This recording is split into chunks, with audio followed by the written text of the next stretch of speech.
încerci să evadezi, te întreb de ce te enervezi. Cu toate merg mai rău sau mai bine, n-ai încredere decât în tine. Și uite așa, accepti destinul și viața se scurge cu timpul, cu timpul.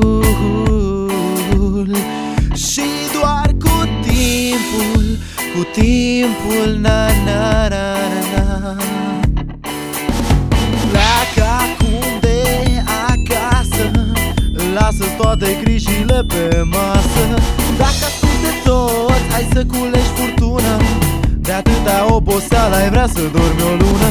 Sparge grijile și decolează departe, ne vedem într-o filă de carte. Profită acum de acest prilej, când nu ai aer trebuie să fii un vârtej. Vârtej, ca un vârtej, să-i sufli pe toți ca un vârtej.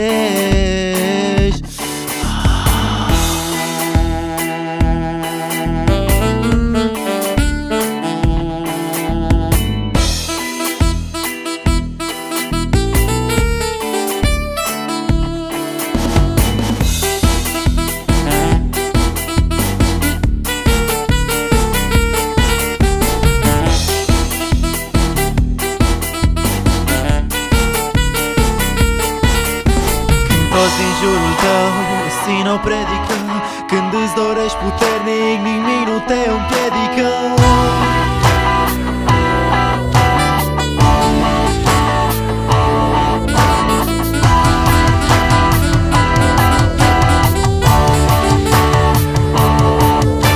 Și tot încerci să evadezi și te întrebi de ce te enervezi. Când toate merg mai rău sau mai bine, n-ai încredere decât în tine. Oferă-ți acum acest prilej, când nu ai aer trebuie să fii un vârtej. Un vârtej, un vârtej, ca un vârtej, să-i sufli pe toți ca un vârtej.